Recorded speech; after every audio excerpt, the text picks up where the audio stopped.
Hello everyone, today I'm just going to explain how I assembled GreatStance, because I'm sure you're all wondering, how do I keep making these things?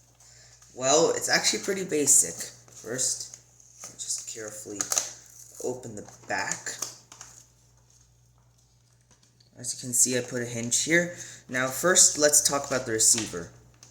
You already saw the remote and this receiver before, but here, each one of these is the pins, and then if it's black, red, and white, then black is the common ground, red is the power. Either the speed controller will power the receiver, or the other device like servo motor will take power from the receiver.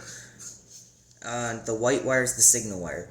Some devices won't have the red wire if they don't, like for speed controls that don't power the receiver to be lighter. Those would just have two wires, the white wire and the ground wire, the signal wire and the ground wire, and they're kind of not as convenient because you need a separate power supply for your receiver because the receiver needs power. That's why some devices also offer to power the receiver, like the speed controllers. Now here, let's say you're using the other system where it's this color code. Well, this would be the common ground, this brown wire. Red would be again the power wire, and in this case orange is our signal wire.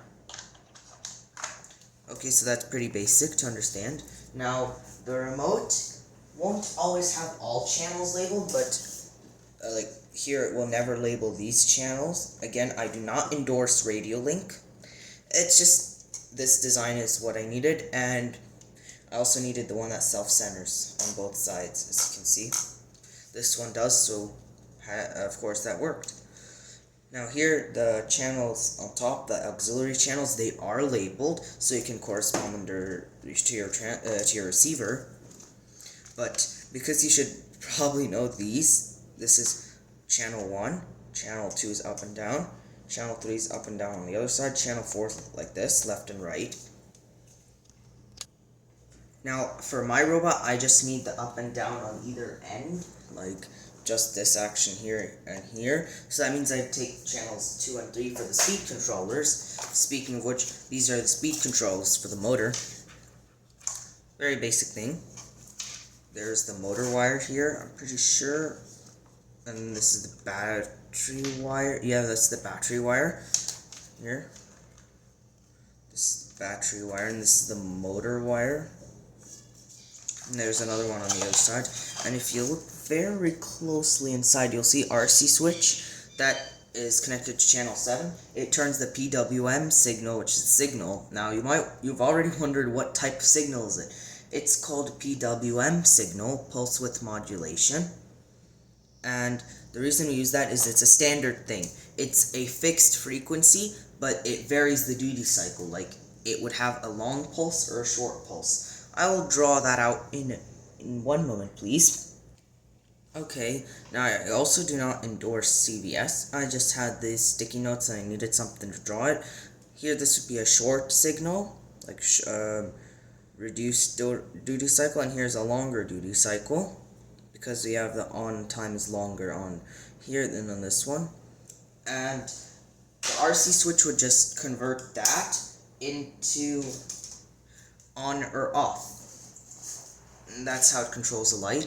And then this one, the 8 amp version, at least mine, has separate power for the load than for the receiver. Like it takes power from the receiver, not much, maybe a few milliamps, just power its own circuits. And then it just switches a MOSFET on and off, sorry.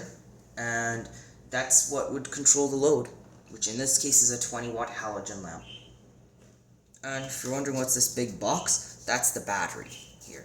The second battery is just for the light because the light needs a higher voltage, otherwise it will not function correctly. Plus this battery here isn't all that powerful. Its voltage will drop significantly if its protection doesn't even kick in, which I doubt it would, because it doesn't for some reason. It does have short circuit protection, but it does not trigger protection under like when the voltage on the battery drops to like 5 volts or like 5 point something volts, until it detects that the voltage is low and probably is triggering the over discharge protection. Because, well, the battery's pretty weak. But that's okay. You're wondering, then why am I using it to power the robot? Well, it's okay. What kind of current the motors use? Well, very little.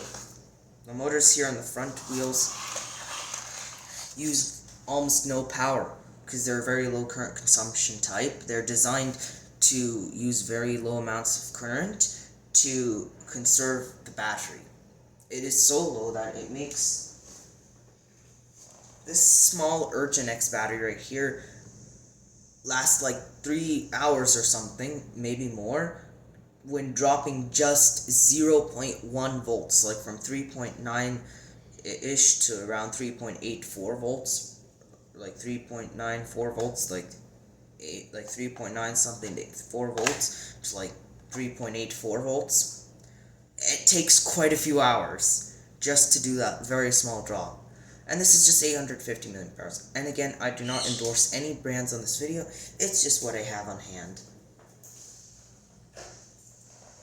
So, I hope that explained everything. Did I miss anything? Nope. So, I hope you enjoyed. Please rate, share, comment, and subscribe. Thanks for watching.